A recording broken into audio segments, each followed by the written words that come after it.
Hi everyone, I'm Silverwolf and I'm going to be unboxing this Furby keyring from Funko today in this video. There's also a story I've got to tell behind it as well, which is slightly annoying. I'll explain all later. Today's shout-outs go to Gabriel Robinson, Jocelyn Plaz and Archie Robinson. So the story behind this is I pre-ordered back in November from Pop in a Box, which is a Funko Pop website in the UK. I pre-ordered the Furby Funko and the Furby Funko keyring. Now, they sent one of them. I didn't realise it was one, I thought it was both. They sent me the keyring on something ridiculous like the 21st of December. Now, they were supposed to be released in November, and I know a lot of people on the Furby group that I'm in on Facebook have actually got these Furby Funkos. Why mine is taking so long, I have no idea. I checked the order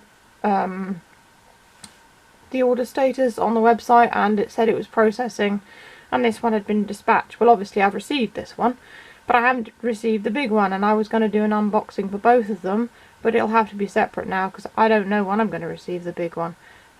So it's a little bit annoying.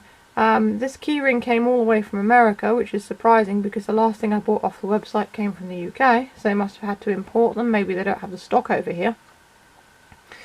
So for this video it's just going to be the keyring, unfortunately. The large Funko hasn't arrived, but I will do a video of it when it does arrive. It's just a little bit annoying that they've only sent one out, because there's clearly stock in other places. People are buying them. I got it from Pop in a Box because they don't inflate the prices on the Funkos. So that's why I went back there. The other Funko that I got was a Maleficent Dragon Funko, which I bought last year, and it glows in the dark. It's really cool. It's on my nightstand actually, so it glows at night. Anyway, let's get on with this. So you've probably, well, most people are probably familiar with these Funko Pops. They started out as, well, figures, and then they introduced the pop figures, which became hugely successful, and then they decided to do little keyrings and other types of figures as well. So you've got a little keyring here in its box. It shows it off nicely, as you can see. It's quite compact. They haven't overdone the packaging or anything like that like some companies do. It's got a load of gubbins on the back in various different languages, just about it being a choking hazard and stuff. And as you can see here, it says vinyl figure keychain. And it says Furby and in brackets tiger, which makes me wonder if they're going to release other colours at some point as well. Although a lot of people have actually been buying the large Funko and customising it.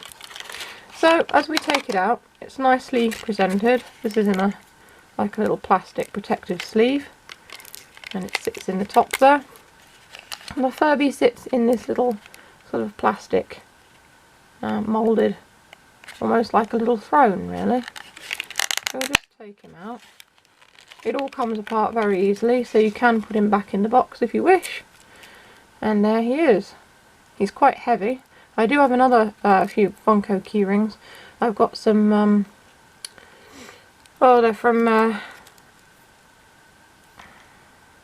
can't remember anything. It's early in the morning and I just can't remember anything. The little chaps from Fantastic Beasts, you know, the little guy who hoards all the coins and stuff. I've got a couple of baby ones of him.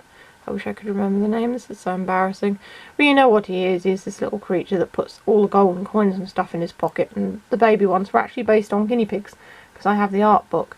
And I've got a couple of them, and I've also got a Pennywise which hangs in my car to ward off anyone who's scared of clowns.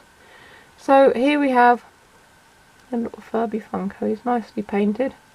They've obviously used like like a spray-on gun for applying the markings. Paint job's very good. It's all very accurate, because some of these figures, sometimes the paint can be a bit off, but I find the Funkos are generally pretty good. And that's pretty much it.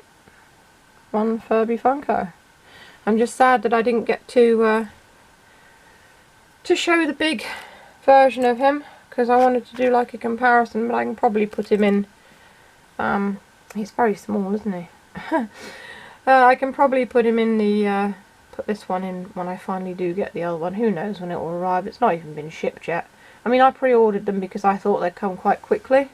Well, not come quickly, but I thought they'd come around the release date because I wanted to do videos of them. So I have to say I'm a bit disappointed. But maybe they just overtook on the pre-orders and didn't have the stock. I don't know. I might get in touch with them actually and just ask what's going on. Anyway, I hope you enjoyed the video. There's more Furby videos coming up in the boxes below. As always, feel free to buy me a coffee on Ko-fi, it really helps, or check out my Etsy shop. I will be at some point trying to make some Furby plushies to go in there, and they will be affordable. I know some of you have said my plushies are expensive. That's basically because they take me a long time to make, and they're all hand sewn. I don't use a machine.